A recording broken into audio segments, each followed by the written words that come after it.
우리 하나님 말씀은 사도행전 1장 1절부터 8절 말씀입니다. 신약성경 사도행전 1장 1절부터 8절 말씀 우리 함께 찾으셔서 같이 함께 읽겠습니다. 우리 사도행전 1장 1절부터 우리 8절 말씀입니다. 우리 같이 함께 읽겠습니다. 신약성경 186페이지에 있습니다. 우리 같이 읽겠습니다. 시작. 데오빌로요, 내가 먼저 쓴 글에는 물론 예수께서 행하시며 가르치시기를 시작하심부터 그가 택하신 사도들에게 성령으로 명하시고 승천하시는 날까지의 일을 기록하였노라. 그가 고난받으신 후에 또한 그들에게 확실한 많은 증거로 친히 살아계심을 나타내사 40일 동안 그들에게 보이시며 하나님 나라의 일을 말씀하시니라. 사도와 함께 모이사 그들에게 분부하여 이르시되 예루살렘을 떠나지 말고 내게서 들은 바 아버지께서 약속하신 것을 기다리라. 요한은 물로 세례를 베풀었으나 너희는 몇 날이 못되어 성령으로 세례를 받으리라 하셨느니라. 그들이 모였을 때 예수께 여쭈어 이르되 주께서 이스라엘 나라를 회복하심이 이때니까 하니 이르시되 때와 시기는 아버지께서 자기의 권한에 두셨으니 너희가 알 바 아니요 오직 성령이 너희에게 임하시면 너희가 권능을 받고 예루살렘과 온 유대와 사마리아와 땅끝까지 이르러 내 증인이 되리라 하시니라. 아멘. 우리 등마루는 사순절 40일 동안 이 사순절의 시간을 우리가 열심히 달려서 또 고난 주간 한 주간을 거쳐서 십자가 앞에 모두 다 함께 서고요. 지난주에는 부활의 시간까지 함께 가지면서 부활의 은혜를 함께 맛보았습니다.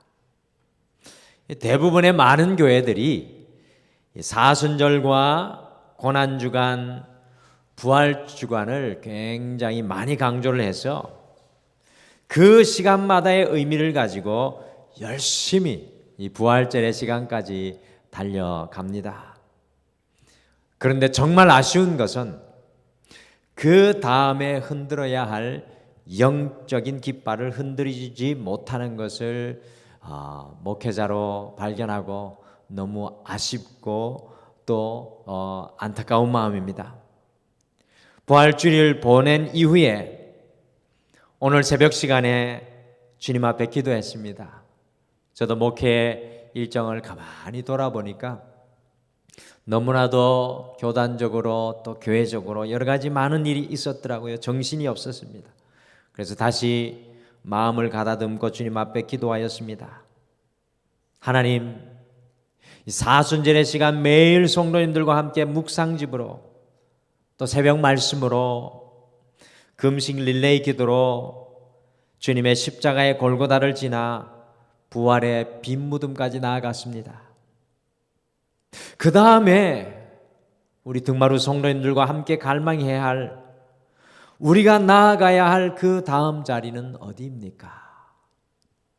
오늘 영적으로 이와 같은 질문이 너무나도 중요합니다. 그리고 제가 주님께 다시 고백했습니다. 주님, 그 자리를 알려주시옵소서. 그때 제 마음에 분명한 감동이 주어졌습니다. 늘 이 시기 때는 더욱 분명해지는데요. 오순절의 자리로 나아가라. 오순절의 자리로 나아가라라는 하나님의 말씀이 더욱 분명해졌습니다. 등마루 성도님들 위해서 오순절의 깃발을 흔들라는 감동을 가슴속에 품었습니다. 그래서 우리 교역자들에게도 오늘 우리가 이제 오순절을 성도님들과 함께 바라볼 준비를 하자고 이제 내일 우리가 회의를 해보자고 이야기를 했는데요. 오늘 읽으신 사도행전 1장 3절에 보시면 우리 예수님께서 십자가를 지시고 부활하신 이후에 40일 동안 제자들에게 나타나셨고요. 그들에게 보이시며 하나님의 나라에 대해서 말씀을 전해 주셨습니다. 그리고 승천하신 이후에 제자들이 10일 동안 남겨지는데요. 그때 사도행전 1장 13절, 14절, 15절에 보시면 11명의 사도와 120명의 제자들이 모여서 마음을 같이하여서 오로지 그 10일 동안 기도에 힘썼습니다. 40일 하나님의 말씀을 만나고 10일 동안은 하나님 앞에 뜨겁게 나아갑니다. 예수님이 부활하신 이후에 40일과 그리고 예수님이 승천하신 이후 10일, 곧 50일의 시간이 지난 이후에 우리 모든 성도들에게 너무나도 중요한 일이 일어났습니다. 그날이 바로 오순절이었습니다. 여러분들 어떤 일이 오순절에 일어났습니까? 여러분들이 너무나도 잘 아는 사도행전 2장 1절에서 4절 말씀입니다. 같이 읽어볼까요? 사도행전 2장 1절에서 4절 말씀 같이 읽겠습니다. 시작. 오순절 날이 이미 이름에 그들이 다 같이 한 곳에 모였더니 호련히 하늘로부터 급하고 강한 바람 같은 소리가 있어 그들이 앉은 온 집에 가득하며 마치 불의 혀처럼 갈라지는 것들이 그들에게 보여 각 사람 위에 하나씩 임하여 있더니 그들이 다 성령의 충만함을 받고 성령이 말하게 하심을 따라 다른 언어들로 말하기를 시작하니라. 오순절 날에 예수님의 제자 한 사람 한 사람 한 사람이 성령의 충만함을 받게 되는 것을 성경은 우리에게 보여줍니다. 부활의 빈 무덤보다 이 채워짐의 역사, 오순절은 채워짐의 역사입니다. 이 사도행전 2장 1절부터 4절이 너무나도 중요합니다. 우리 사도행전 19장 1절과 2절로 같이 화면에 준비되어 있는데요. 같이 읽어보실까요? 사도행전 19장 1절과 2절도 같이 읽겠습니다. 시작. 아볼로가 고린도에 있을 때 바울이 윗지방으로 다녀 에베소에 와서 어떤 제자들을 만나 이르되 너희가 믿을 때 성령을 받았느냐? 이르되 아니라 우리는 성령이 계심도 듣지 못하였노라. 이 말씀은요, 오순절에 성령의 강림 사건이 있은 지 20년이 지난 때의 사건입니다. 바울이 에베소 교회 성도들에게 질문하였습니다. 너희가 믿을 때 성령을 받았느냐? 그런데 이들의 대답은 무엇입니까? 성령의 충만은커녕 성령님이 계심도 듣지 못하고 있는 에베소 교회 성도들의 모습입니다. 여러분들 부활절 이후에 여러분과 저에게 오순절을 향해 나가는 우리에게 던져야 할 질문, 너희가 믿을 때 성령을 받았느냐? 다시 질문 드립니다. 여러분과 제가 믿을 때 성령을 받으셨습니까? 아니 더 나아가 여러분 안에 성령의 충만의 은혜가 여러분들에게 머물러 있습니까? 십자가의 고난주간과 이 부활절 시간 이후에 우리가 바라보고 달려나가야 할 자리가 바로 오순절의 자리, 곧 성령 충만의 자리입니다. 부활절 이후에 50일이 지난 오순절의 성령 강림 주일이 2022년은 6월 5일입니다. 하나님께서 오늘 말씀 전하는데도 저에게 지혜를 주시는데 40이라는 숫자와 열이라는 숫자가 영적으로 우리 성도님에게 적용돼야 될 것 같아서 하나님께서 내일 회의 때 아름다운 지혜를 주실 줄 믿습니다. 이 6월 5일인데요. 우리는 이 시간까지 끊임없이 바울이 에베소 교회 성도들에게 질문하였던 질문을 우리 자신에게 던져야 합니다. 너희가 믿을 때 성령 받았느냐? 사랑하는 아들아, 사랑하는 딸아, 너희가 믿을 때 성령 받았느냐? 지금 내 안에 성령이 역사하고 있느냐? 우리 등마루가 흔들어야 할 깃발이 바로 성령 충만입니다. 사랑하는 성도 여러분, 여러분들께서는 과연 성령 충만함을 받았습니까? 많은 성도님들이 에베소 교회 성도님들과 같이 성령의 충만함을 누리고 살아가지 못하고 있습니다. 여러분들 우리가 이것을 인정해야 되겠죠. 우리 나사렛 성결교단의 핵심 믿음의 고백은 온전 성결입니다. 온전 성결의 핵심이 성령 충만입니다. 오순절의 그 자리에 날마다 서서 살아가는 성도의 모습이 바로 우리 나사렛 성결교단의 성도들의 모습입니다. 부활 이후에 반드시 우리 성도들이 달려가야 할 영적인 자리는 바로 오순절의 자리, 성령 충만함의 자리입니다. 그래서 오늘 이 저녁에 말씀의 제목이 부활 이후 성도의 결단입니다. 부활 이후 성도의 결단입니다. 부활 이후 우리는 오순절의 은혜를 누리기를 결단해야 합니다. 신앙의 자리는 여기까지 가야 합니다. 성령 충만으로 달려가기를 결단하고 그것을 소원해야 합니다. 성령의 충만함이 우리에게 임할 때 사도행전 1장 8절과 같이 우리 안의 권능, 세상이 알지 못하는 다이너마이트, 오늘 사도행전 1장 8절 읽었죠? 삶의 추진력을 얻게 됩니다. 성령이 충만할 때 내 안에서 나오지 않는 하나님의 언어들이 터져나오기 시작합니다. 하나님께서 말씀하게 하시는 것을 선포하고 살아가게 됩니다. 성령이 충만할 때에 사도행전 2장 후반에 나오는 것과 같이 제자들이 서로의 것을 나누는 진정한 사랑의 삶을 살아가게 됩니다. 예수 닮은 삶이 성령 충만 이후에 나오게 되어 있습니다.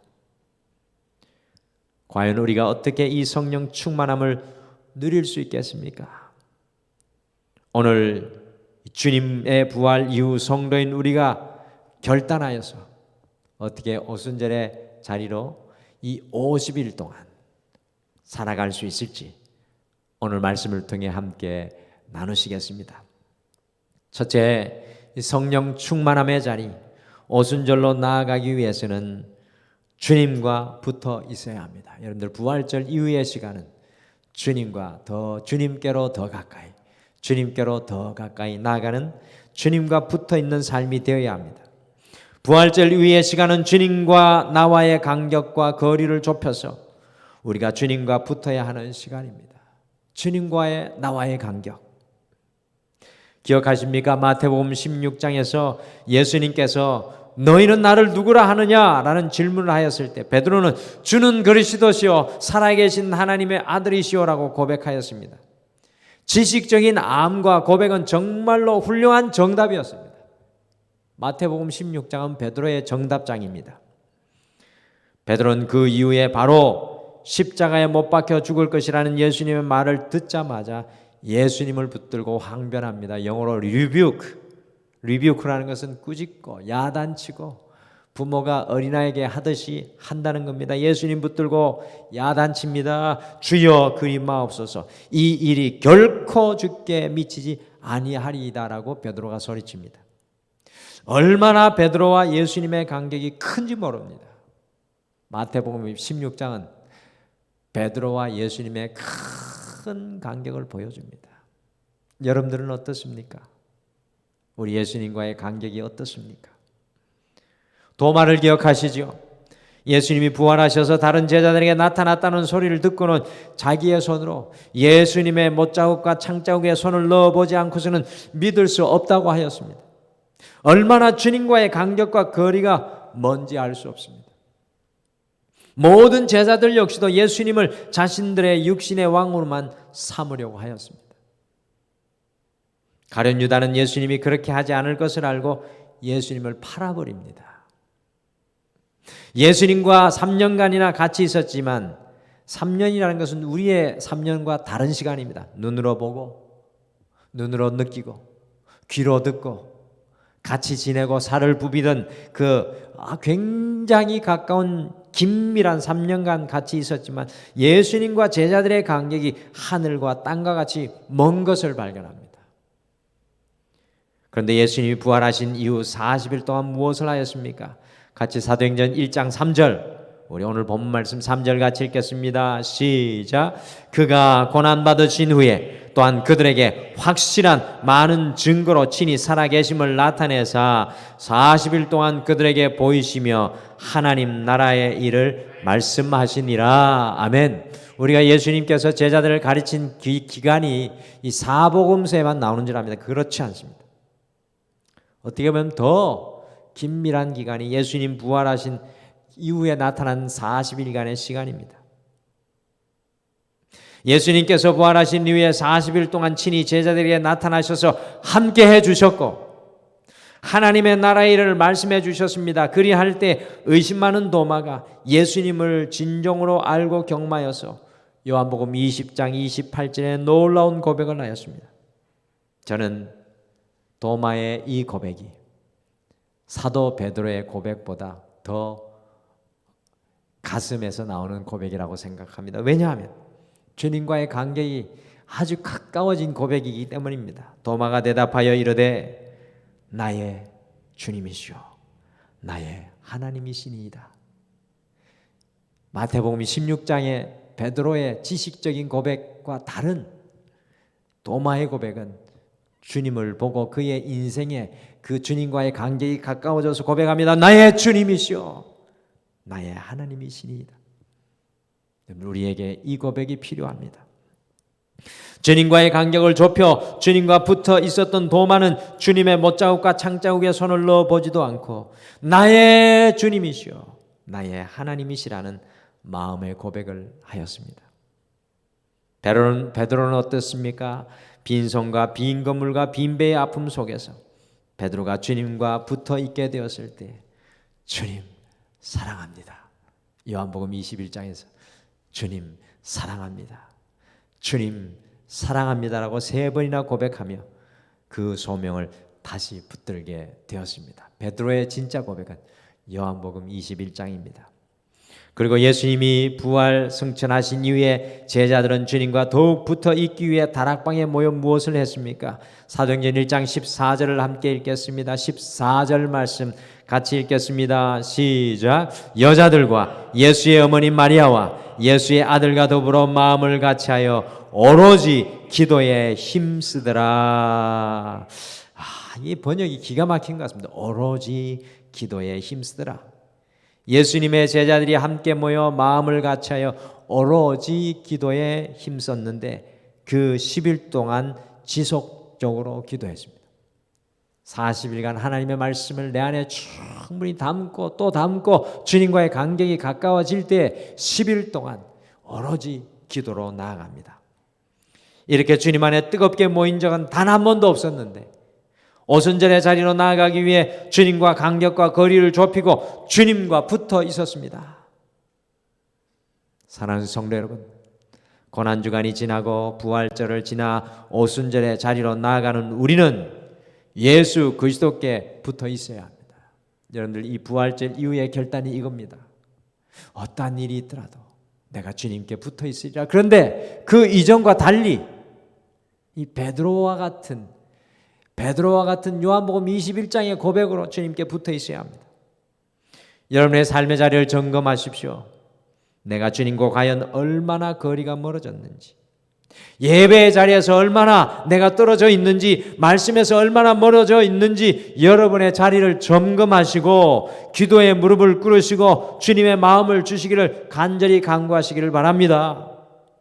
그리고 여러분들 성령 강림주의를 앞두고 6월 6일을 앞두고 정말 우리도 오로지 다시 한 번 더 주님 앞에 기도에 무릎을 꿇는 결단을 하고 주님 내게도 성령 주시옵소서 주님 앞에 달려갔으면 좋겠습니다. 둘째, 성령 충만함의 자리. 오순절로 나아가기 위해서는 세상과 내가 아니라 오직 예수님이 앞서야 합니다. 세상과 내가 아니라 예수님이 앞서야 합니다. 자리 바꿔야 됩니다. 자리를 바꿔.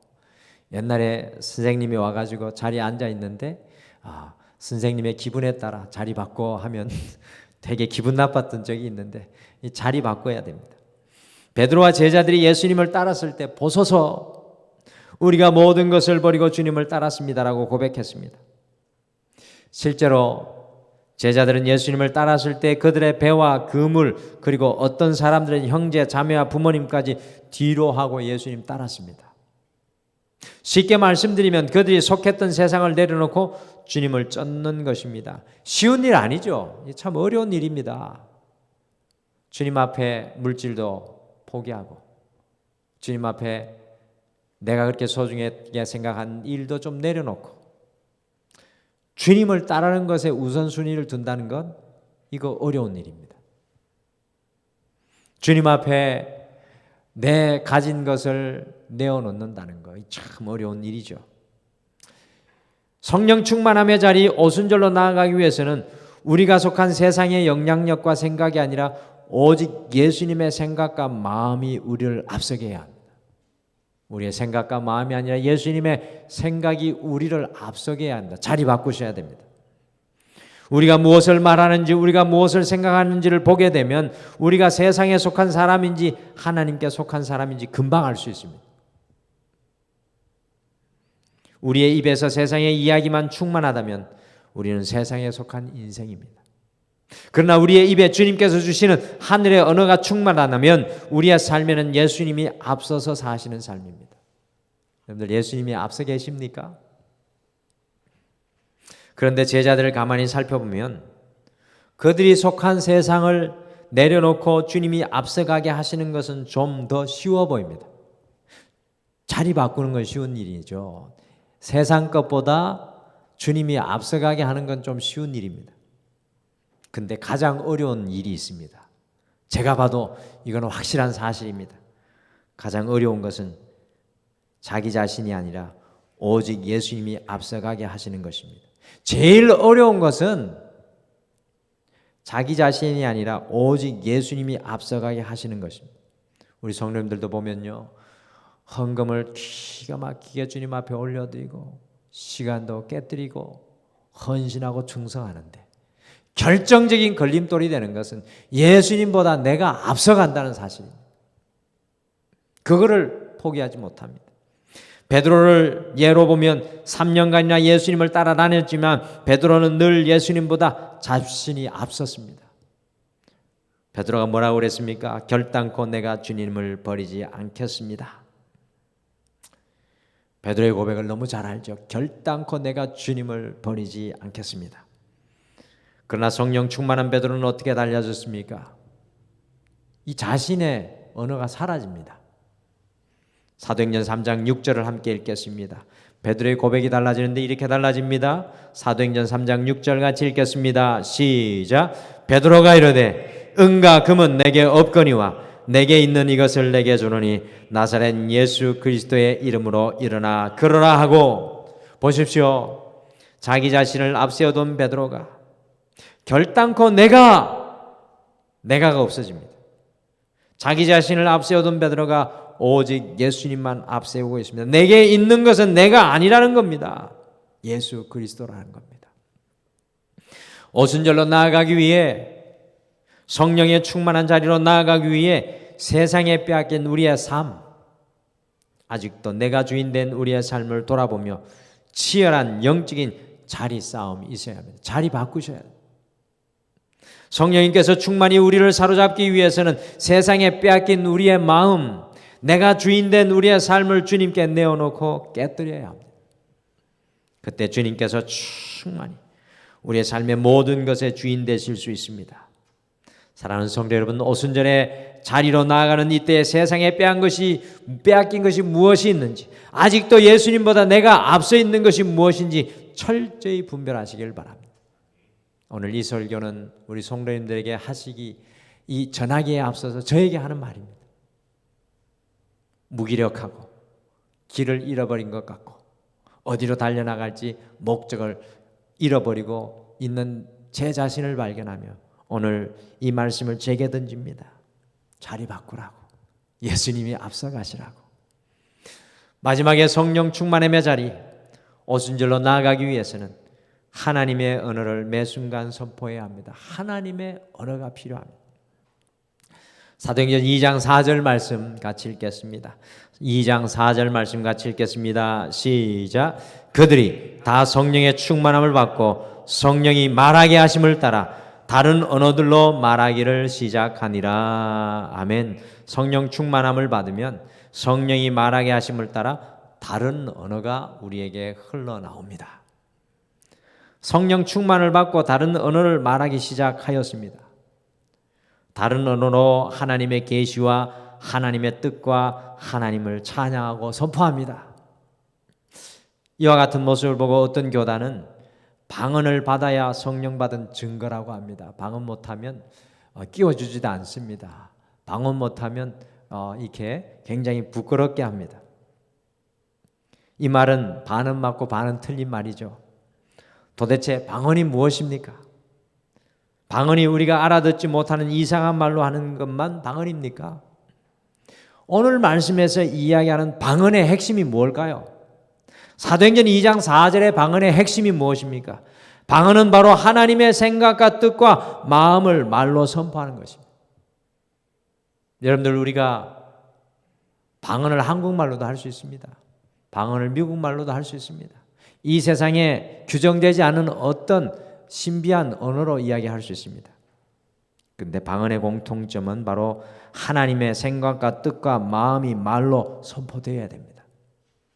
방언은 우리가 구사하는 내 생각과 내 마음과 세상의 생각을 말하는 것이 아니라 하나님의 뜻과 마음과 생각을 말하는 것이 방언입니다.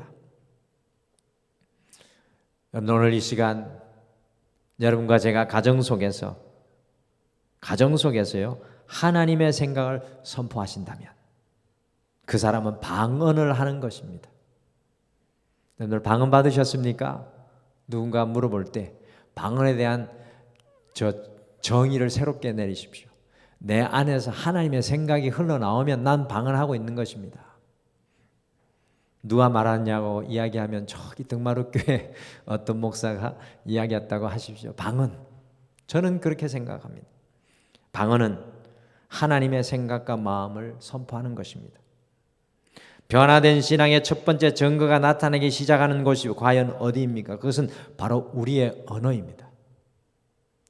여러분들, 신앙생활하면서 우리의 삶 속에서 제일 먼저 변화되어야 될 것이 언어입니다. 언어. 방언, 곧 하나님의 말씀과 생각을 말하는 것이 방언입니다. 성령 받은 사람의 증거는 다른 언어를 말해야 됩니다. 여러분들, 내가 예수 믿고 있는데 아직도 똑같은 언어들이 내 안에서 쏟아지고 있다면 정말 회개하셔야 돼요. 그리고 정말 성령 충만을 갈구하셔야 됩니다. 베드로가 성령을 받지 못하고 자신의 의지와 자아로 충만할 때 절대로 주님을 부인하지 않겠다고 하였습니다. 그런데 막상 주님 십자가를 지시기 위해 신문장에 끌려가셔서 신문을 당할 때 어떻게 하였습니까? 닭이 채 2번 울기도 전에 예수님을 3번 부인하는 언어를 말하였습니다. 예수님 부인하는 언어가 튀어나왔습니다. 그러나요, 이 베드로가 성령을 받게 되었을 때 예수님을 죽이려고 신문하였던 대제사장과 서기관들 앞에 끌려가 예수님에 대해서 전하는 것을 그만두라고 하니까 사도행전 5장 29절에 무엇이라고 했습니까?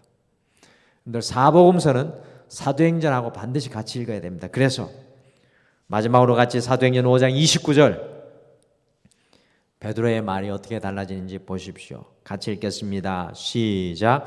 베드로와 사도들이 대답하여 이르되 사람보다 하나님께 순종하는 것이 마땅하니라. 아멘. 그 베드로와 사도들, 예수님의 제자들이죠. 다 버리고 도망하고, 어떤 제자는 옷도 안 입고 도망하는데 이 사도행전 5장 29절에 성령 받고 나니까 예수님 전하면 죽인다고 하니까 이렇게 말합니다. 사람보다 하나님께 순종하는 것이 마땅하니라. 부인하던 베드로의 입에서 완전히 다른 방언이 터져 나오는 것을 보게 됩니다. 사랑하는 성도 여러분, 오순절의 자리, 성령 충만한 함의 자리로 나아가기 위해서는 우리가 다른 방언을 말해야 됩니다. 여러분, 오늘 예배의 자리를 떠나가실 때 매일매일 하루하루 단 하루라도 다른 언어를, 주님 주시는 다른 언어를 말하고 싶습니다라고 고백하십시오. 내 자녀를 향해, 남편을 향해, 내 직장 속에서 하나님의 언어를 말씀하셔야 하고, 하나님의 사랑의 언어를 말씀하셔야 하고, 하나님의 소망의 언어를 말씀하셔야 합니다. 그런데 이 언어가요, 어떤 분들은 신앙생활 하는데 막 공중에 붕 떠 있는 분이 있습니다. 근데 어떤 분은 그 고백이 굉장히 정미하고 세세하고 분명하고, 그런 언어들은요, 사람이 주는 것이 아니라 하나님께서 우리 안에 깊은 하나님의 마음을 주셔서 그게 딱 끼고 연단되어서 나오는 말입니다. 그런 언어를 소망하십시오. 그냥 잘 될 거야 이런 정도의 수준이 아니라 하나님 주시는 말로 정말 내 자녀가 지치고 힘들어 있는데 그 한마디 말을 던졌을 때 그 영혼이 살아나고, 내 남편과 내 아내가 멀어졌던 관계에 있는데 그 한마디를 내가 던질 때 그들의 마음이 깨어지고 부서지는 그 언어를 주십시오.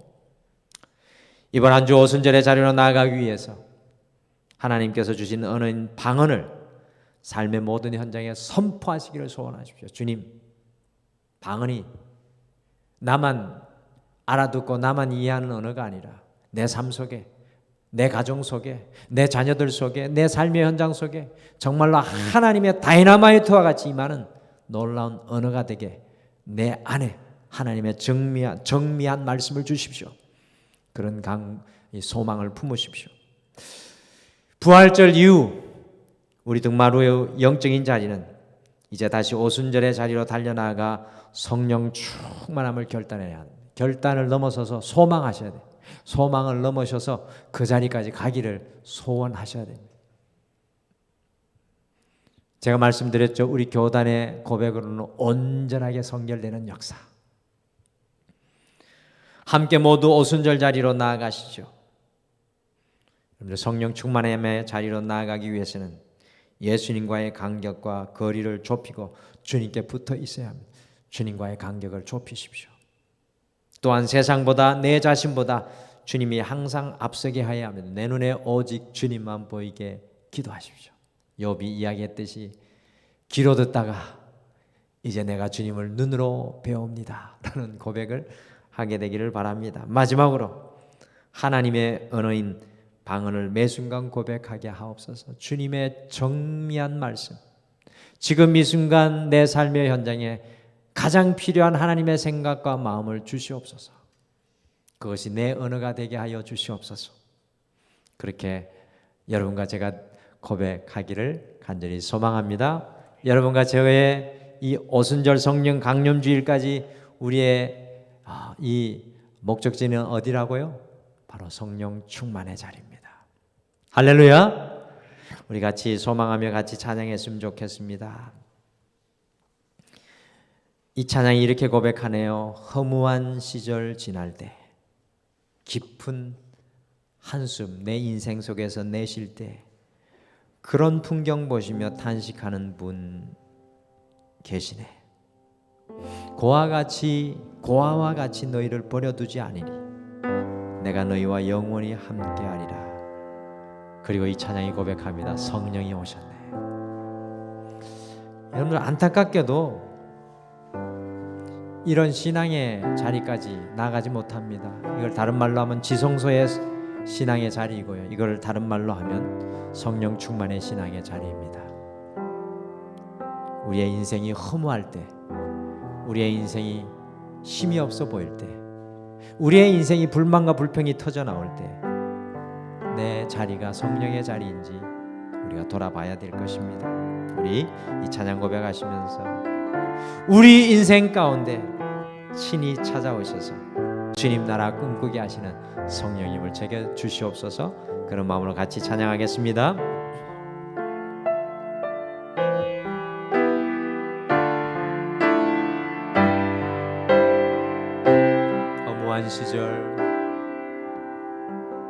허무한 시절 지날 때, 깊은 한숨 내쉴 때 그런 풍경 보시며 탄식하는 분인데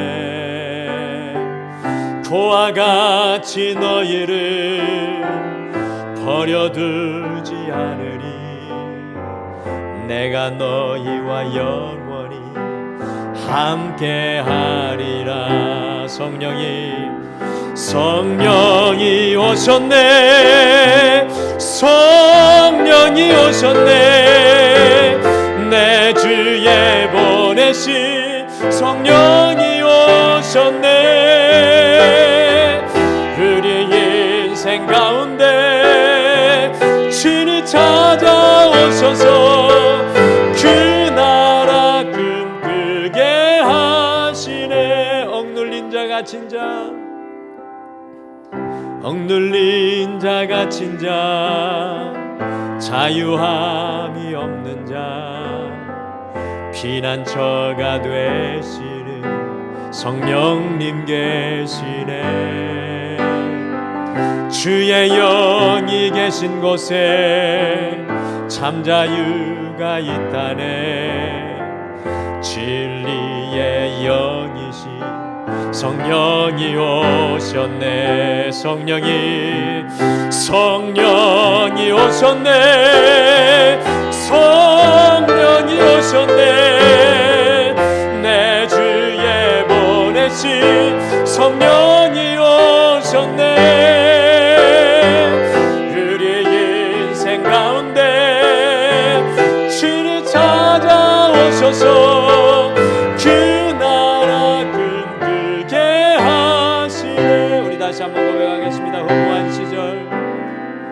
허무한 시절 지날 때, 깊은 한숨 내쉴 때, 그런 풍경 보시며 단식하는 분 있네.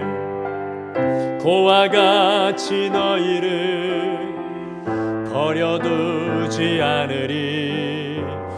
내가 너희와 영원히 함께하리라. 성령이 오셨네. 성령이 오셨네. 내 주에 보내신 성령이 오셨네.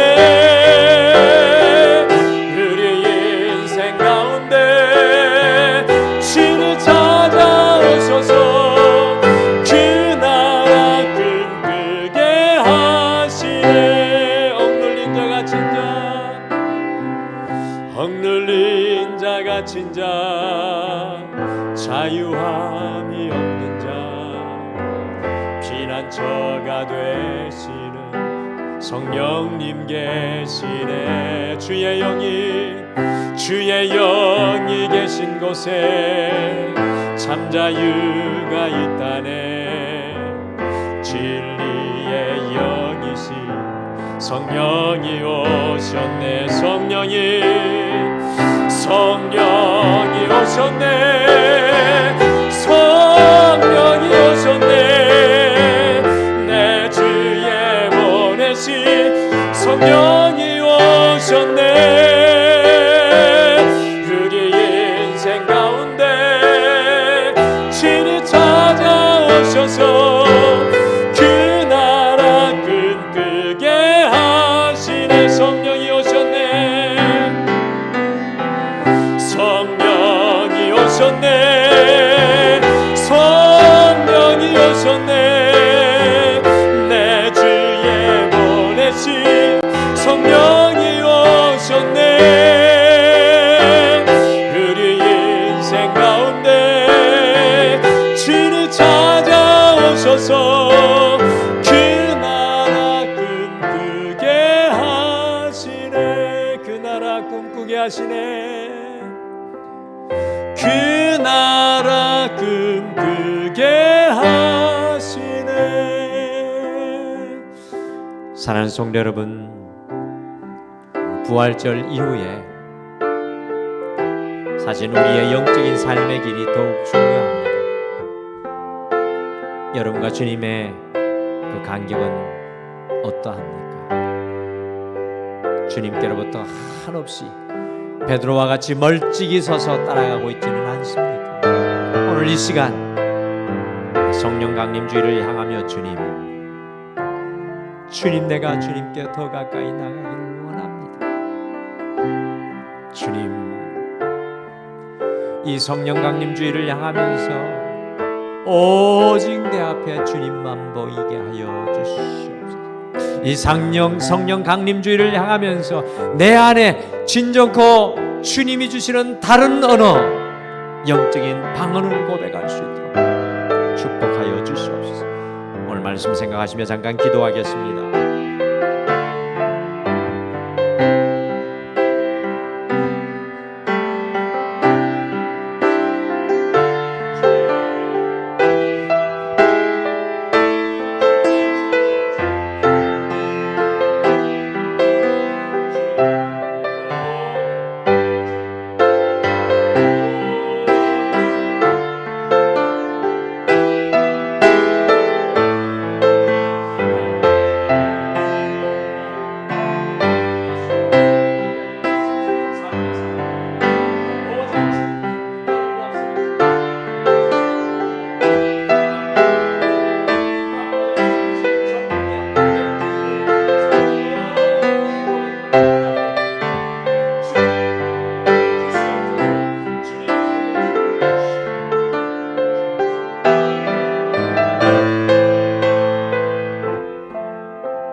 우리 인생 가운데 친히 찾아오셔서 그 나라 꿈꾸게 하시네.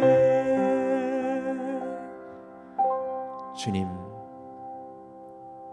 우리가 꿈꾸고 있는 것은 무엇이고 우리가 바라보고 있는 것은 무엇이고 우리가 지금 이 자리에 서서 어느 방향을 향해 나아가고 있습니까?